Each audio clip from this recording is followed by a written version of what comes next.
जय परमेश्वर के महान जय मसीह स्तुतियों के। में कि एक और बार प्रभु की उपस्थिति में हमें बैठने का प्रभु ने हमें अवसर दिया, उसके लिए मैं प्रभु का हृदय से धन्यवाद देता हूँ। परमेश्वर का वचन सच्चा वचन है, जीवित वचन है। हम उस जीवित वचन के लिए परमेश्वर का धन्यवाद देते हैं। परमेश्वर आदि और अंत है, और हम जानते हैं कि वो सनातन से सनातन तक परमेश्वर है। उस परमेश्वर की महिमा को समझते हुए हमें इस संसार में अपना जीवन व्यतीत करने के लिए प्रभु सहायता करे। इसमें जुड़े सभी भाइयों को, बहनों को, बच्चों को परमेश्वर स्वर्गीय का आशीष प्रदान करे। और आज हम बड़े भय और भक्ति के साथ प्रभु की उपस्थिति में बैठे, प्रभु के आवाज को सुने, प्रभु हमारी मदद करे। तो प्रभु यीशु मसीह पवित्र शास्त्र के अनुसार हमारे पापों के लिए मर गया और गाड़ा गया, और पवित्र शास्त्र के अनुसार जीवित भी हो उठा। उसके बारे में हम विचार करते आ रहे थे। तो सबसे आखिरी में हम पहुंच गए थे, वो फिर आएगा। सातवीं बात है, वो फिर आएगा। और उसके बारे में कुछ बातें हम जल्दी विचार करेंगे। प्रभु हमारी मदद करे। और हमें पढ़ना है यूहन्ना रचित सुसमाचार 14वें अध्याय का 3रा पद। और यदि मैं जाकर तुम्हारे लिए जगह तैयार करूं तो फिर आकर तुम्हें अपने यहाँ ले जाऊंगा कि जहां मैं रहूं वहां तुम भी रहो। हाँ। प्रार्थना करेंगे। हमारे प्रेमी और दयालु पिता परमेश्वर, हम आपका धन्यवाद करते हैं। आपके वचन से हम जो कुछ सीखते हैं, मन में रखने के लिए, उसके अनुसार हमारा जीवन व्यतीत करने के लिए सहायता कीजिए। आशा से भरकर प्रभु में बने रहकर जीने के लिए प्रभु सहायता कीजिए। इसमें जुड़े सभी भाइयों को, बहनों को, बच्चों को आप स्वर्गीय का आशीष प्रदान करें। आदर महिमा आपको देते हैं। प्रार्थना उद्धार करते यीशु मसीह के नाम में मांगते हैं, आमीन। आमीन। तो यीशु ने कहा, मैं जाऊंगा। शिष्यों से कह रहे हैं, मैं जा रहा हूं, और जाके मैं जगह तैयार करूंगा तुम्हारे लिए, और फिर मैं आऊंगा और तुम्हें अपने संग ले जाऊंगा। और यीशु मसीह जो है, उस बात को बिल्कुल स्पष्ट कर दिया है। यूहन्ना रचित समाचार 14वें अध्याय के पहले पद से हम आखिरी तक पढ़ेंगे, वो और अच्छे से स्पष्ट हो जाएगा। तो यीशु मसीह फिर से आने वाला है, और आने का उद्देश्य भी हम वचन में पढ़ते हैं। तो यहाँ पर हम समझ सकते हैं कि यीशु मसीह का दूसरा आगमन परमेश्वर की योजना के अंतर्गत है। और एक बात इस संबंध में हम मन में रखें, यीशु मसीह का जो पहला आगमन है, बतलहम में जन्म लिया प्रभु यीशु ने, और उस आगमन में जितनी भी भविष्यवाणियां है, उससे 3 गुनी भविष्यवाणियां यीशु मसीह के दूसरे आगमन के बारे में है। तो आप समझ सकते हैं कि यीशु मसीह अपने उद्धार के कार्य पूरा करने के लिए, या क्रूस की मृत्यु सहने के लिए यीशु मसीह आया, वो ऐतिहासिक सत्य है। और यदि ये बात ऐतिहासिक सत्य है, परमेश्वर के भविष्यवाणी के अनुसार पूरा भी हुआ है, तो समझ लेना चाहिए कि यीशु मसीह का दूसरा आगमन पक्की बात है। वो स्पष्ट हो जाएगी, पूरी हो जाएगी। तो यीशु मसीह फिर से आएगा, ये बात बिल्कुल पक्की बात है। अब सोचेंगे लोग 2000 साल तो बीत गए या 2025 साल हो गए, अभी तक नहीं आया। तो संदेहवादी शायद कह सकते हैं तो अभी तो नहीं आएगा, 2025 साल हो गया ना, तो शायद नहीं आएगा। तुम तो कहते हो हमारे प्रभु आने वाले हैं, आने वाले हैं, आने वाले हैं, कहाँ आया? 2025 साल हो गया। लेकिन वो नहीं, परमेश्वर के वचन में जितनी भी भविष्यवाणियां हैं, केवल यीशु मसीह के बारे में नहीं, जितनी भी भविष्यवाणियां हैं वो भविष्यवाणियां सब सच है। एक उदाहरण है, नूह ने प्रचार किया। नूह ने क्या प्रचार किया? बारिश होगी, बाढ़ आएगी, सारा संसार या सारी पृथ्वी बाढ़ से नष्ट हो जाएगा। और साथ साथ उसने जहाज भी बनाया, अपने घर को भी बनाया। और हुआ नहीं, हुआ था, नहीं हुआ था, ये अपन को याद रखना चाहिए। नूह ने जैसे प्रचार किया वैसा ही हुआ था। जबकि असंभव बात, बारिश किसी ने देखी नहीं, बाढ़ भी किसी ने देखी नहीं, तो ये कैसे संभव होगा? सोचे तो सही बात है ना? अभी तक बारिश भी नहीं हुई, बाढ़ भी नहीं हुई, तो ये होना असंभव है। लेकिन हुआ नहीं हुआ, हुआ। तो बहुत सारी उदाहरण इस प्रकार हम ले सकते हैं वचन से। अब यीशु मसीह का पहला आगमन एक अनहोनी बात थी, उसके बारे में हमने विचार की थी। बेतलहम में जन्म होगा, बेतलहम में जन्म होने की संभावना नहीं थी। यीशु मसीह की मृत्यु क्रूस पर होगी लिखा था, लेकिन क्रूस पर मृत्यु होने की संभावना कम थी। उसका गाड़ा जाना, मतलब धनवान का संगी होकर गाड़ा जाना, एक असंभव बात, लेकिन वो बात भी पूरी हुई। और तीसरे दिन फिर जीवित हो उठेगा। यीशु मसीह ने स्वयं अपने पुनरुत्थान के बारे में बताया था, जबकि उसके लिए भी बाधाएं थी। एक पक्की कब्र में, मतलब जो है पत्थर में काट कर या चट्टान पर काट कर जो कब्र बनाई गई थी, और उसके मुंह पर एक बहुत बड़ा पत्थर जो है लुढ़का के रख दिया, और उसको पूर्ण रीति से ढक कर रख दिया। सिपाही भी खड़े हैं, फिर मुहर भी लगाई गई ही, रोमी साम्राज्य की मुहर भी लगाई गई। तो पुनरुत्थान होना असंभव है ना? पुनरुत्थान होना असंभव है, ऐसा लोगों ने सोचा, शत्रुओं ने सोचा। लेकिन आपको मालूम है यीशु मसीह का पुनरुत्थान हुआ। क्यों? क्यों हुआ? मात्र एक ही कारण है, भविष्यवाणी। उसके बारे में भविष्यवाणी दी गई थी, यीशु मसीह का पुनरुत्थान होगा। भजन संहिता में, भविष्यवाणियों की पुस्तकों में, मूसा की पुस्तक में, मूसा की पुस्तकों में, और यीशु मसीह ने अपने मुंह से ही उस बात को कई बार कहा।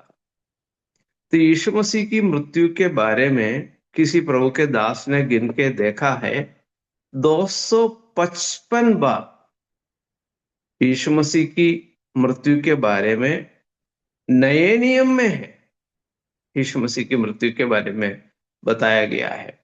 तो ये जो है कोई आकस्मिक बात या अनहोनी बात नहीं थी, क्योंकि 255 बार इसके बारे में जिक्र है।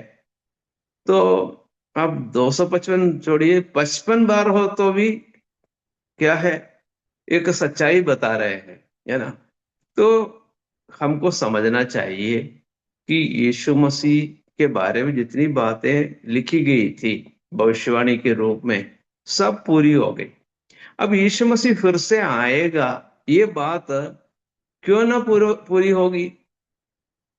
निश्चित तौर पर पूरी होगी, क्योंकि हमने अभी विचार किया 3 गुना भविष्यवाणियां हैं यीशु मसीह के पहले आगमन के बारे में। जितनी भविष्यवाणियां है उसकी तुलना में 3 गुना भविष्यवाणियां ज्यादा है, तो क्यों नहीं होगा?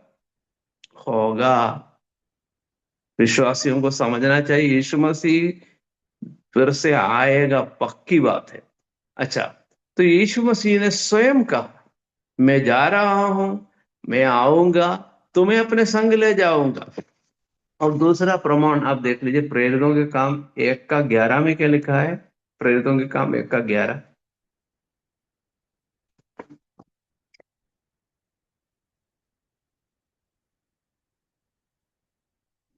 पढ़िए। जी सर।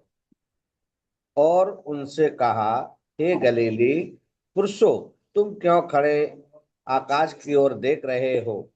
यह यीशु जो तुम्हारे पास से स्वर्ग पर उठा लिया गया है, जिस रीति से तुमने उसे स्वर्ग को जाते देखा है, उसी रीति से वह फिर आएगा।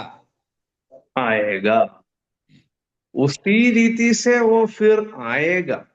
अच्छा, यीशु मसीह के दूसरे आगमन के बारे में बिल्कुल स्पष्ट रूप से बताया गया है, लेकिन यहां बोलने वाला कौन है? यहां बोलने वाला स्वर्गदूत है ना। स्वर्गदूत बोल रहे हैं कि आने वाला है ना। यहां पर साफ लिखा हुआ है, यहां 2 पुरुष श्वेत वस्त्र पहने हुए उनके पास आ खड़े हुए, और 11 पद में हमने पढ़ा है, उनसे कहा, हे गलीली पुरुषों, तुम क्यों खड़े आकाश की ओर देख रहे हो? यही यीशु, यही यीशु, मतलब जिसका जन्म बतलहम में हुआ, जिसका जीवन जो है फलस्तीन में हुआ, और जिसकी मृत्यु यरूशलेम में हुई, जिसका गाड़ा जाना यरूशलेम में हुआ, जो तीसरे दिन जीवित हो उठा और तुम्हारे साथ 40 दिन रहे, वही यीशु अभी जो जा रहे हैं, क्या है?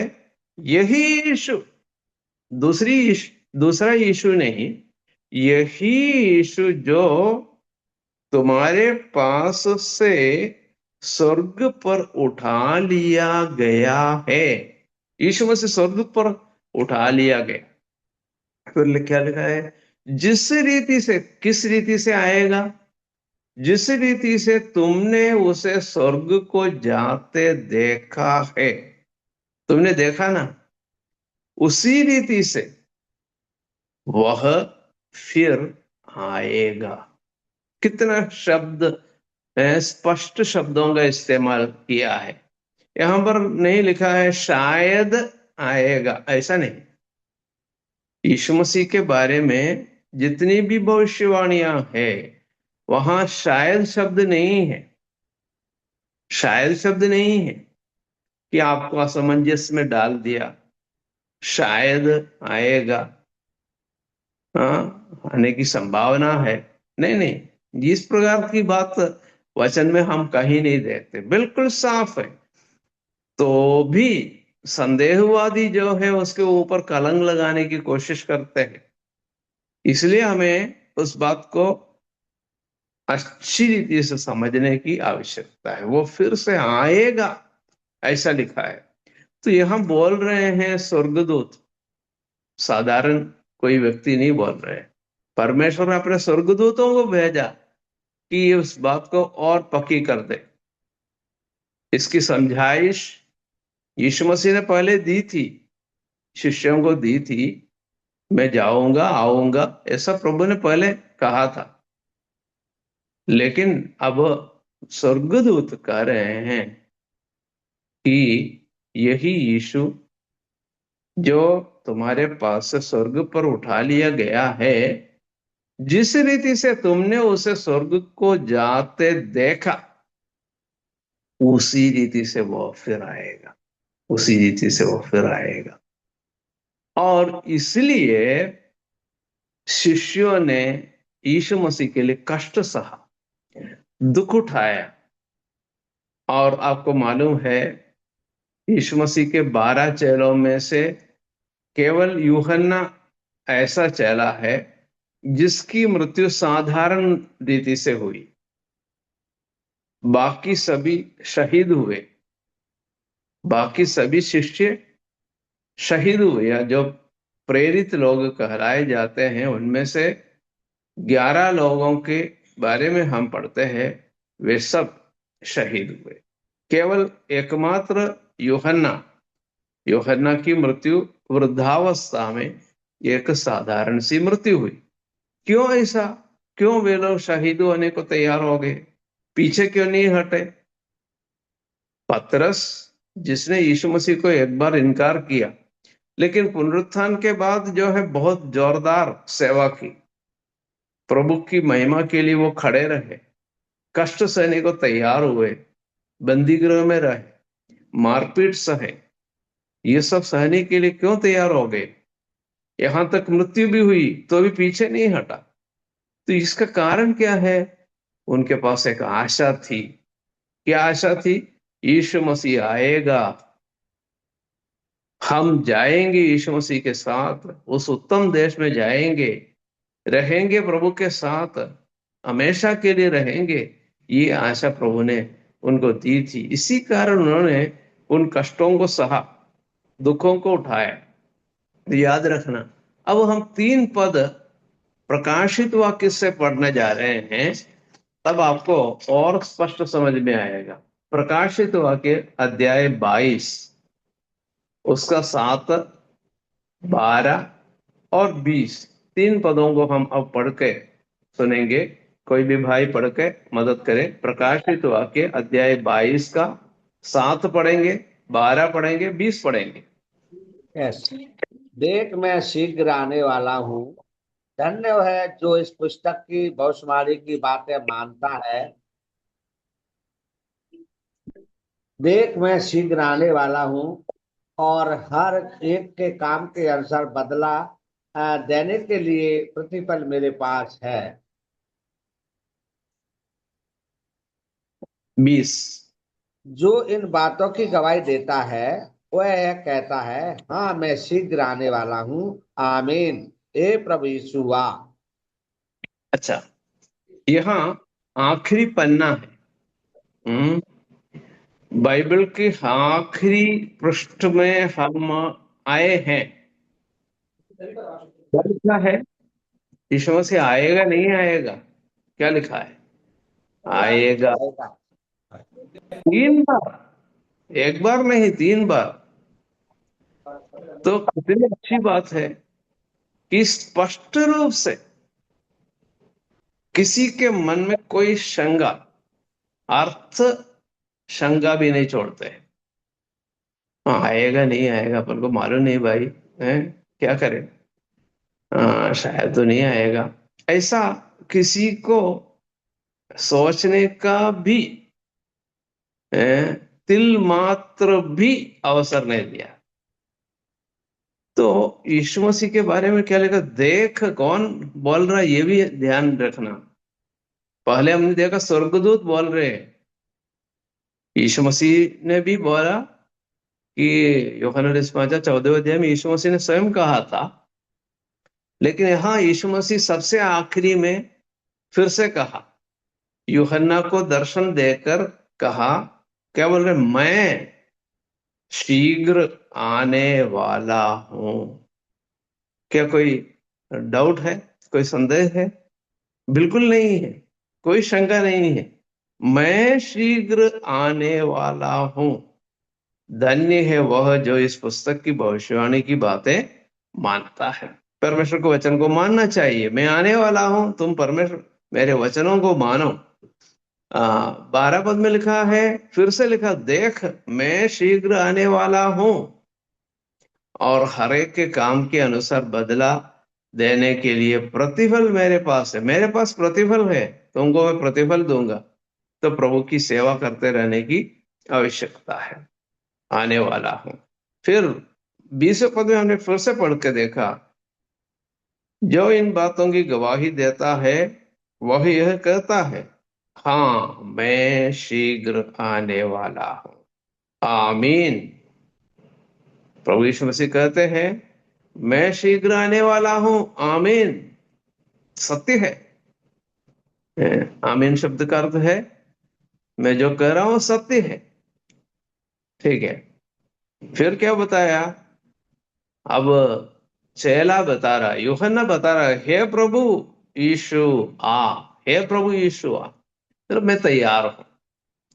तो 3 बार प्रभु यीशु ने कहा, मैं शीघ्र आने वाला हूं, मैं शीघ्र आने वाला हूं, मैं शीघ्र आने वाला हूं। इसका तात्पर्य क्या है? सत्य है ना, यीशु मसीह आएगा। हम्म।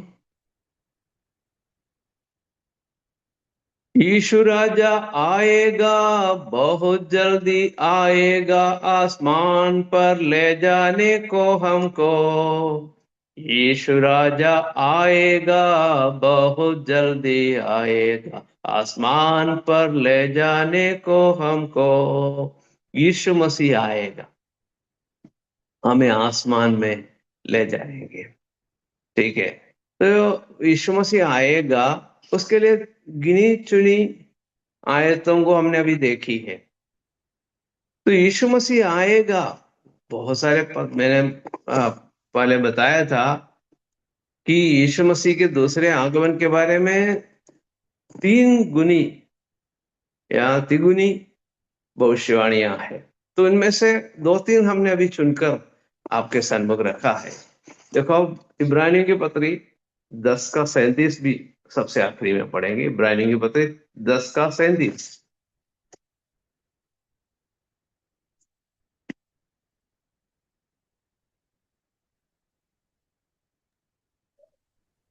यहाँ पे इस तरह से लिखा है 10 का 37 में, क्योंकि अब बहुत ही थोड़ा समय रह गया है, जबकि आने वाला आएगा और देर ना करेगा। धन्यवाद भाई। तो अब देखो, इस पद को आप ध्यानपूर्वक देख लीजिए। आने वाला आएगा और देर न करेगा। यहां पर 5 विशेष शब्द है। एक अब, दूसरा शब्द है बहुत ही, तीसरा प्रयोग है थोड़ा समय रह गया है, और फिर लिखा है जबकि आने वाला आएगा, और सबसे आखिरी में एक प्रयोग देर ना करेगा। 5 अलग अलग प्रयोग उस पद में है, जिससे हम समझ सकते हैं वो आएगा और समय कम है। इतने समझ में आता है, यीशु मसीह आने वाला है, बहुत जल्दी आने वाला है। अब शायद आप पूछेंगे, ईमानदारी के साथ पूछेंगे, अरे 2000 साल हो गया तो क्या करेगा? लेकिन प्रेरितों के काम, सॉरी, पतरस की पत्री में उसके बारे में लिखा हुआ है, उसका उत्तर आपको मिलेगा। ये 2000 साल जो है, क्या छोटा समय है क्या? छोटा समय नहीं, बहुत ज्यादा समय है। लेकिन देरी क्यों हो रही है? एक पद हम पढ़ेंगे तो आपको समझ में आएगा। दूसरा पतरस, उसका तीसरे अध्याय से एक पद पढ़ेंगे तो आपकी शंका दूर हो जाएगी। तीसरे अध्याय का 10वां पद आप पढ़ेंगे। परंतु प्रभु का दिन चोर के समान आ जाएगा।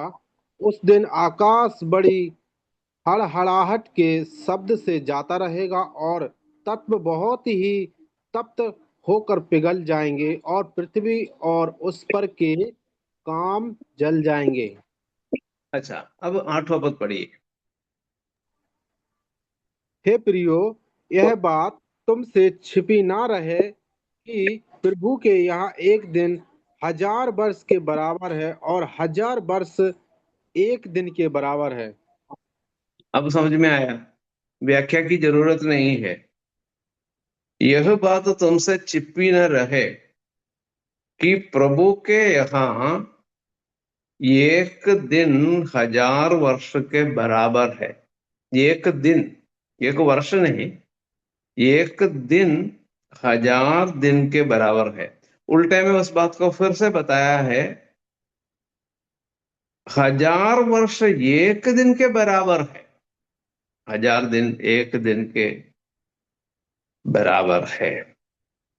इसके उसमें हम थोड़ा विस्तार से विचार तो कर सकते हैं, लेकिन उसमें हम अपने अध्ययन की सीमा में रहकर उसमें हम नहीं जाएंगे। लेकिन अब आप बताइए, परमेश्वर के दृष्टिकोण में अब 2 दिन ही हुए हैं, 2 दिन हुए हैं। हमारे लिए 2000 साल है, लेकिन प्रभु के सामने 2 दिन हुए। जबकि देखा जाए तो 2 दिन भी नहीं हुए, क्योंकि अनंतता प्रभु के पास है, परमेश्वर के पास अनंतता है। अनंतता क्या है अपन को अभी समझ में नहीं आएगी, अनंतता हमें समझ में नहीं आएगी। कभी वो समय खत्म नहीं होता है। यहां अपन ऐसे समय को देखते हैं, अब इस दिन हुआ, अब शाम भी हुआ है ना। तो शाम होने के बाद वो दिन खत्म हो जाता है। फिर क्या है, अगले दिन में हम प्रवेश करते हैं, अगले हफ्ते में प्रवेश करते हैं, महीने में प्रवेश करते हैं, साल में प्रवेश करते हैं। तो ये जो है, हम जो है समय की सीमा में सब कुछ सोचते हैं, लेकिन प्रभु के लिए समय की कोई सीमा नहीं है। युग युग का समय भी परमेश्वर के लिए एक बराबर है। तो ऐसा है, तो हमने अभी पढ़ा था, चोर के समान आप आने वाला है। तो प्रभु आएगा, पहले बोलकर तो चोर नहीं आता है ना। चोर कभी भी एडवांस में नहीं बोलता कि मैं आऊंगा और रात को 12 बजे आऊंगा और सेंध लगाऊंगा, ये नहीं बताते।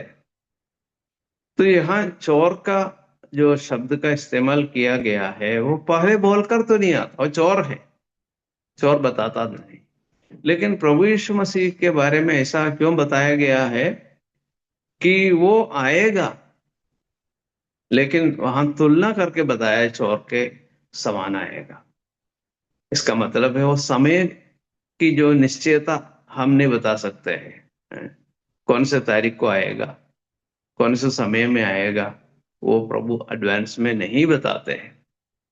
तो ये जो समय जो है प्रभु के सन्मुख निर्धारित है, प्रभु के कैलेंडर में, पर प्रभु के पंचांग में निर्धारित है, मेरे और आपके पंचांग में नहीं है। तो इसलिए अपन ये नहीं बताएंगे। लेकिन एक बात बिल्कुल पक्की बात है, वो आएगा, जरूर आएगा, जल्दी आएगा। उसके बारे में आपको सोचने की जरूरत है। वो आएगा, क्यों आएगा, वो भी समझना है। आएगा हमें अपने संग ले जाने के लिए। चोर क्यों आता है? चोर आता है कीमती चीजों को लेकर जाने के लिए, है ना। कीमती चीजों को लेकर जाने के लिए आएगा। तो प्रभु के लिए कीमती चीज क्या है? अपने लोग, प्रभु यीशु मसीह ने अपने बहुमूल्य लहू से जिन्हें खरीद लिया है, के लिए बहुमूल्य है। तो उनको लेने के लिए प्रभु यीशु मसीह फिर से आने वाले हैं। तो इसलिए ये बात भी हम मन में रख ले कि यीशु मसीह आएगा, जरूर आएगा। तो हमने पवित्र शास्त्र के आधार पर क्या क्या विचार किया है, वो सब आपको मालूम है, क्या क्या है। तो थोड़ा सा एक झलक आप देख लीजिए। यीशु मसीह का जन्म पवित्र शास्त्र के अनुसार यीशु मसीह का जीवन पवित्र शास्त्र के अनुसार। फिर हमने विचार किया था यीशु मसीह की मृत्यु पवित्र शास्त्र के अनुसार, यीशु मसीह के गाड़े जाना पवित्र शास्त्र के अनुसार, यीशु मसीह का पुनरुत्थान भविष्यवाणी के अनुसार, यीशु मसीह का स्वर्गारोहण पवित्र शास्त्र के वचन के अनुसार। अब हमने विचार किया है यीशु मसीह का फिर से आना, वो भी पवित्र शास्त्र के अनुसार। अब हम विचार करने जा रहे हैं यीशु मसीह के बलिदान के बारे में। खास दो बातें हम विचार करने जा रहे हैं। बहुत सारी बातें हम विचार कर सकते हैं, लेकिन यीशु मसीह के बलिदान के बारे में दो खास बातें हमें अब अध्ययन करना है, और उसके लिए अपन को पढ़ना है इब्रानियों की पत्री 10वीं अध्याय का 1 से 14 तक। लेकिन समय को थोड़ा बचाने के लिए आप बाद में पढ़ के देख लेना, इब्रानियों की पत्री 10वीं अध्याय का 1 से 14 तक। लेकिन यहाँ अपने अध्ययन में हम दो बातों पर ध्यान देने जा रहे हैं। तो उसके लिए अपन को पढ़ना है पहले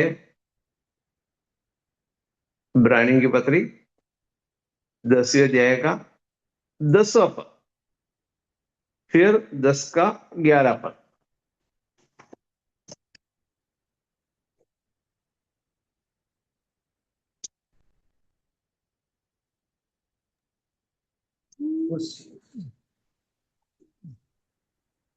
इब्रानियों की पत्री हाँ, अध्याय 10 का 10 फिर 11, 10 और 11 उसी पढ़िए। उसी इच्छा से हम यीशु मसीह की देह के एक ही बार बलिदान चढ़ाए जाने के द्वारा पवित्र किए गए हैं। 11 हर एक याजक को खड़े होकर प्रतिदिन सेवा करता है और एक ही प्रकार के बलिदान को जो पापों को कभी भी दूर नहीं कर सकते बार बार चढ़ाता है।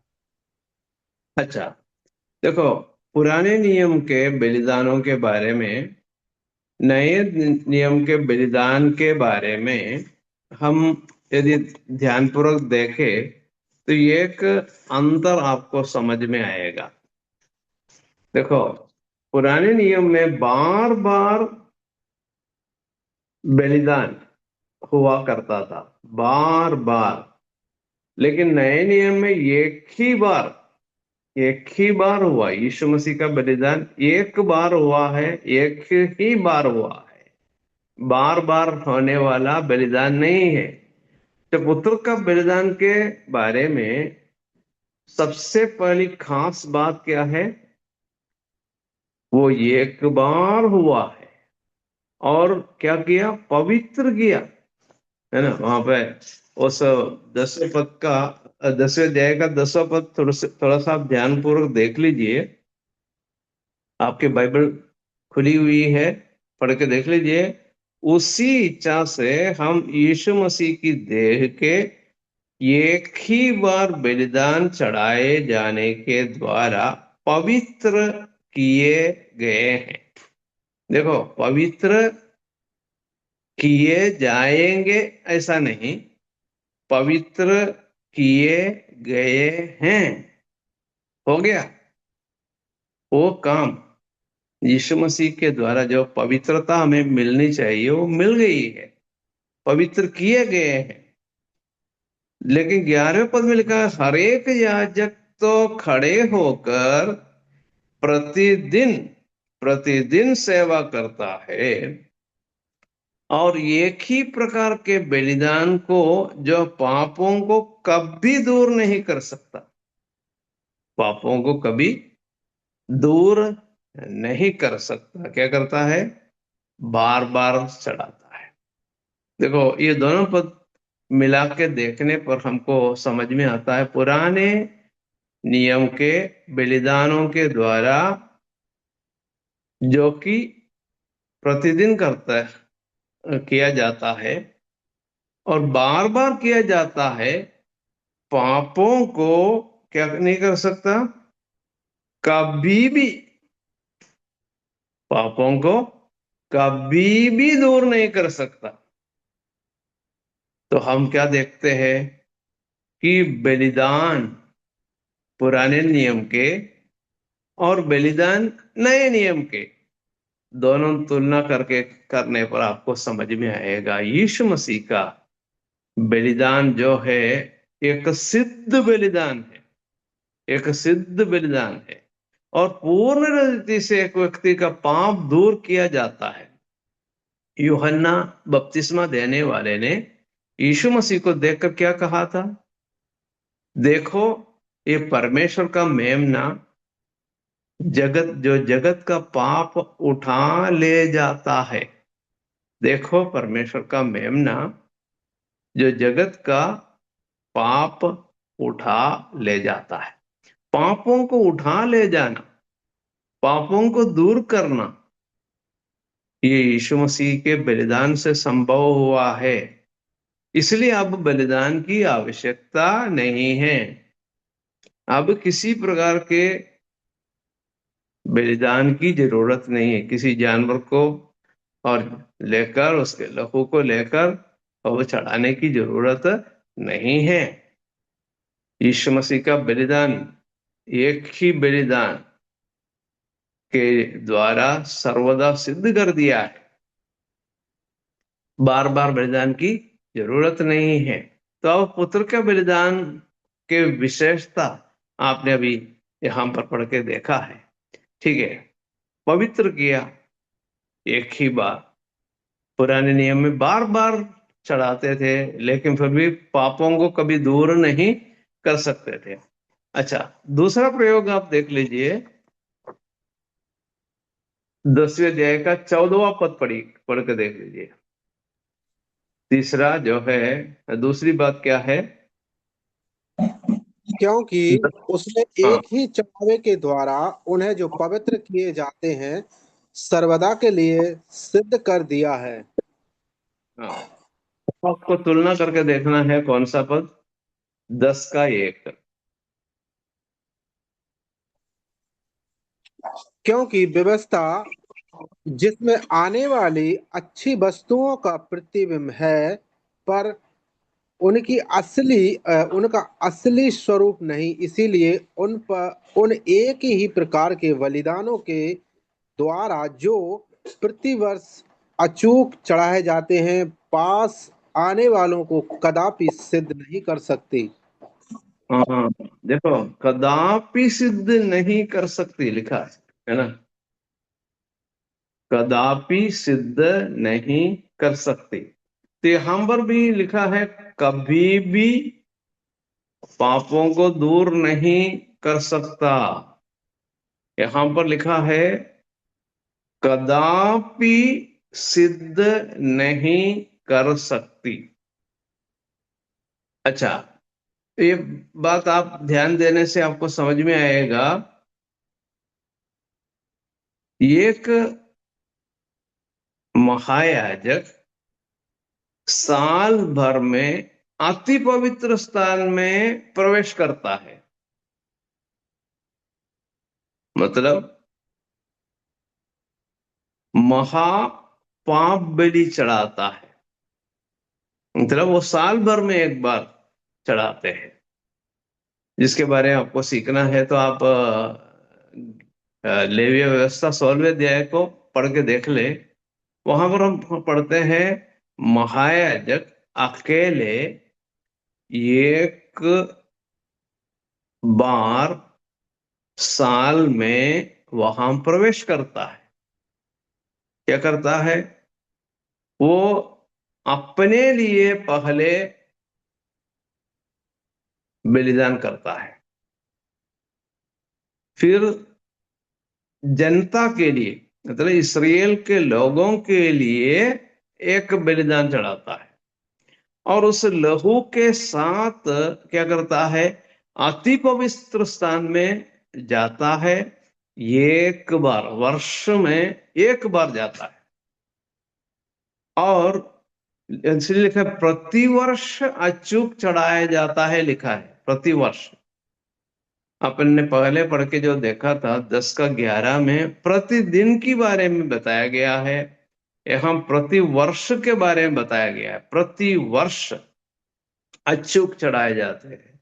तो वो जो है महा पाप बलि के बारे में बताया गया है। वो साल भर में एक बार होता है, लेकिन फिर भी वहां पर लिखा है कदापि सिद्ध नहीं कर सकता। पास आने वालों को कदापि सिद्ध नहीं कर सकती, ऐसा लिखा है। तो हम क्या समझ सकते हैं? सिद्ध नहीं है, पुराने नियम के बलिदान सिद्ध नहीं है, पवित्र करने वाला बलिदान नहीं है। तो आप दोनों को तुलना करके देखकर समझ सकते हैं दोनों में क्या अंतर हम पाते हैं यहाँ पे। यीशु मसीह ने पवित्र किया एक ही बलिदान के द्वारा, लेकिन पुराने नियम में बार बार एक ही प्रकार के बलिदान चढ़ाने के बाद भी लोग पवित्र किए नहीं जाते थे। यहां पर हम पढ़ते हैं सिद्ध कर दिया, सिद्ध कर दिया, और लिखा है सर्वदा के लिए सिद्ध कर दिया यीशु मसीह के बलिदान के द्वारा। लेकिन यहां पर क्या लिखा है? कदापि सिद्ध नहीं कर सकती, कदापि सिद्ध नहीं कर सकती लिखा है। तो हम क्या समझ सकते हैं यीशु मसीह के बलिदान के बारे में कि एक व्यक्ति पूर्ण रीति से पवित्र किया जाता है, पूर्ण रीति से सिद्ध किया जाता है। दोनों बातें, पूर्ण रूप से पवित्र किया जाता है, पूर्ण रीति से सिद्ध कर दिया जाता है। ये दोनों प्रभु यीशु मसीह के बलिदान की विशेषता है, इसलिए हमने अलग उस बात को आपके सन्मुख रखा है। इतना श्रेष्ठ है यीशु मसीह का बलिदान, इसलिए उसको बार बार चढ़ाने की जरूरत नहीं है, क्योंकि एक ही बार एक ही बलिदान के द्वारा यीशु मसीह ने उसको सिद्ध कर दिया है। तो हम उस सच्चाई को अपने मन में रखे। कितना अद्भुत काम प्रभु यीशु मसीह ने मेरे और आपके जीवन में किया है। अच्छा, अब अपने विचार किया कि यीशु मसीह का बलिदान कितना महत्वपूर्ण है, कितना श्रेष्ठ है। अब उस लहू के द्वारा एक व्यक्ति शुद्ध किया जाता है, जो यीशु मसीह का लहू बहाया गया है। इसलिए यूहन्ना अपनी पत्री में कहता है, पहला यूहन्ना 1:7, उस पद को हम जानते हैं, लेकिन एक और बार उस पद को हम पढ़ेंगे। पहला यूहन्ना 1:7। आप इस तरह से लेगा, पर यदि जैसा वह ज्योति में है वैसे ही हम भी ज्योति में चलें तो एक दूसरे से सहभागिता रखते हैं, और उसके पुत्र यीशु का लहू हमें सब पापों से शुद्ध करता है। हाँ, धन्यवाद भाई। क्या लिखा है? उसके आखिरी पंक्ति में लिखा है सब उसके पापों पुत्र, हाँ, यीशु का लहू हमें सब पापों से शुद्ध करता है। कितने पापों से शुद्ध करता है? सब पापों से। तो यीशु मसीह का बलिदान, यीशु मसीह का लहू जो बहाया गया है, कितना महत्वपूर्ण है। पूर्ण रीति से शुद्ध करने की क्षमता यीशु मसीह के लहू में है। यीशु मसीह का लहू कभी भी उसका असर खत्म नहीं होता है, क्योंकि यीशु मसीह का लहू कभी सूखता नहीं है। हम जानते हैं हमारा लहू बहाए जाने के बाद वो सूख जाता है। यीशु मसीह का लहू ऐसा सूखने वाला लहू नहीं है, वो आज भी कार्यरत है, आज भी उसका असर है। पूर्ण रीति से शुद्ध करने की क्षमता और शक्ति प्रभु यीशु मसीह के लहू में है। तो यीशु मसीह का लहू एक बार हमेशा के लिए चढ़ाया गया। उस लहू के साथ यीशु मसीह अति पवित्र स्थान में यानी स्वर्ग में प्रवेश हुए हैं। बहुत रुचिकर अध्ययन है। इब्रानी के पत्र अध्याय 9 भी 9 से आप बाद में पढ़ के देख लेना। 9 का 22 से 9 का 28 तक पढ़ के देख लीजिए। वहां पर लिखा हुआ है कि यीशु मसीह के बलिदान के बारे में विस्तार रूप से लिखा गया है। तो वहां पर हम पढ़ते हैं, बिना लहू बहाए पापों की क्षमा नहीं होती, ऐसा बोलकर जो है आरंभ करके यीशु मसीह के बलिदान के बारे में बताया गया है। अब यीशु मसीह स्वर्ग में है, यह भी बात भी वहां पर बताया गया है। यीशु मसीह फिर से आने वाला है, वो बात भी वहां पर बताई गई है।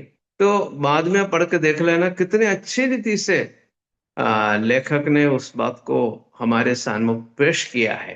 तो समझने की बात है, यीशु मसीह का लहू पूर्ण रीति से एक व्यक्ति को शुद्ध करता है, सारे पापों को धोने की क्षमता यीशु मसीह के लहू में है।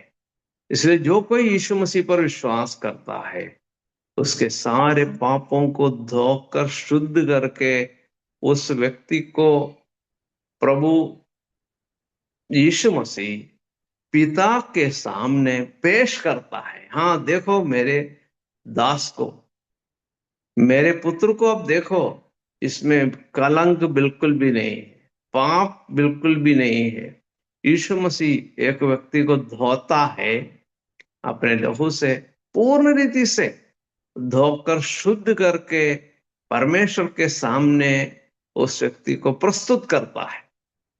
यह है यीशु मसीह की विशेषता, है ना। यीशु मसीह का काम कितना अद्भुत काम है। क्रूस का डाकू, वो डाकू था, वो अपराधी था, क्रूस के दंड के लिए या मृत्यु दंड के लिए वो लायक था, जबकि यीशु मसीह मृत्यु दंड का लायक नहीं था। पिलातुस ने 3 बार इस बात को दोहराया, मैं इसमें कोई दोष नहीं पाता, मैं इसमें कोई दोष नहीं पाता, मैं इसमें कोई दोष नहीं पाता, ऐसा यीशु मसीह के बारे में बताया। लेकिन बाकी दोनों डाकुओं के बारे में न पिलातुस ने न और किसी न्यायाधीश ने कहा मैं इसमें तो कोई दोष नहीं पाता, जबकि उन डाकुओं को भी मालूम था। क्या मालूम था? हम क्यों क्रूस पर चढ़ाए जाते हैं, हमें मृत्यु दंड क्यों दिए जा रहे हैं, वो बात उन डाकुओं को मालूम था। लेकिन यीशु मसीह में कोई दोष नहीं था, निर्दोष था, निष्कलंक था, बेकसूर था, पाप रहित था, पवित्र था। प्रभु यीशु मसीह इतना पाक और पवित्र था कि यीशु मसीह को क्रूस पर मृत्यु सहने की कोई जरूरत नहीं थी। आपको मालूम है, हमारे पापों के लिए वो मर गया, ऐसा हमने अभी विचार किया है। तो यीशु मसीह की मृत्यु होने की कोई आवश्यकता नहीं थी, लेकिन मेरे और आपके पापों को धोने के लिए यीशु मसीह का लहू बहाया जाना जरूरी था। जब एक डाकू ने, दोनों डाकुओं में से एक डाकू ने यीशु मसीह को ग्रहण किया, हे यीशु, हे प्रभु, जब तू अपने राज्य में आए तब मेरी सुधि लेना। उसने प्रभु के सन्मुख मान लिया, हम तो न्यायोचित हमारी करने का फल भुगत रहे हैं, इसने कोई अनुचित काम नहीं किया। यीशु मसीह कौन है, यीशु मसीह की पवित्रता के बारे में उसको समझ में आया, ये पाप रहित है, इसने कोई अनुचित काम नहीं किया, मैंने किया अनुचित काम, हमने जो कुछ किया है उसका फल हम अब भुगत रहे हैं। तब यीशु मसीह से कहा, हे प्रभु, जब तू अपने राज्य में आए तब मेरी सुधि लेना। तो यीशु मसीह ने क्या किया आपको मालूम है? बोला कि आज ही तू मेरे साथ स्वर्गलोक में होगा। ऐसा कैसे हुआ है? एक व्यक्ति इतना जल्दी स्वर्ग का भागीदार बन गया क्या?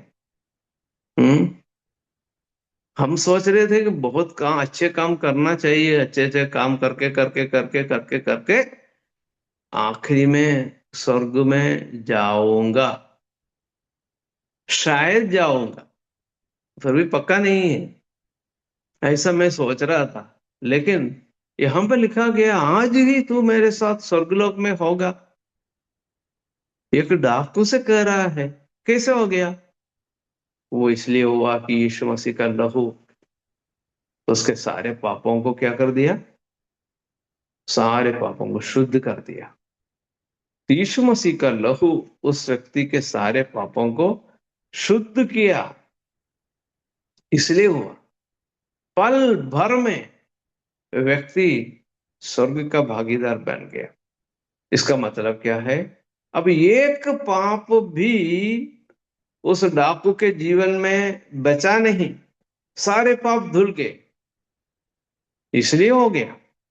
तो एक व्यक्ति के जीवन के सारे पाप शुद्ध नहीं हुए, 99% पाप शुद्ध हुए। क्या स्वर्ग जाएगा वो? एक पाप की शुद्धि नहीं हुई, वो स्वर्ग जाएगा? नहीं जाएगा। एक पाप रह गया, बाकी सब के सब प्रभु ने धो दिया। उस व्यक्ति को परमेश्वर ग्रहण नहीं कर सकता। आदम ने एक पाप किया था, प्रभु ने कहा था जिस दिन तू इस वृक्ष के फल को खाएगा उस दिन तू अवश्य मर जाएगा। एक ही पाप किया था, एक पाप काफी है एक व्यक्ति को नरक भेजने के लिए। इसलिए यदि यीशु मसीह ने सारे पापों को शुद्ध नहीं किया, एक पाप रह गया, तो वो स्वर्ग नहीं जा सकता। इसलिए यीशु मसीह क्या करता है? अपने निष्कलंक निर्दोष लहू के द्वारा, कीमती लहू के द्वारा एक व्यक्ति को पूर्ण रीति से शुद्ध करके परमेश्वर के सामने पेश करता है। देखो, ये व्यक्ति पवित्र है, मैंने अपने लहू से इनको धो दिया है। पिता परमेश्वर इसको ग्रहण कीजिए। वो काम यीशु मसीह करता है, तो एक व्यक्ति ग्रहण योग्य व्यक्ति बन जाता है यीशु मसीह के द्वारा, और किसी के द्वारा उद्धार नहीं, क्योंकि आकाश के नीचे मनुष्यों में और कोई नाम नहीं दिया गया है जिसके द्वारा हम उद्धार पा सके। केवल यीशु मसीह के द्वारा उद्धार संभव है। केवल यीशु मसीह के द्वारा संपूर्ण पापों की क्षमा, पापों की धुलाई संभव है, क्योंकि यीशु मसीह का बलिदान सिद्ध बलिदान है। परमेश्वर के नाम की स्तुति और महिमा हमेशा हमेशा होती रहे। सबको धन्यवाद।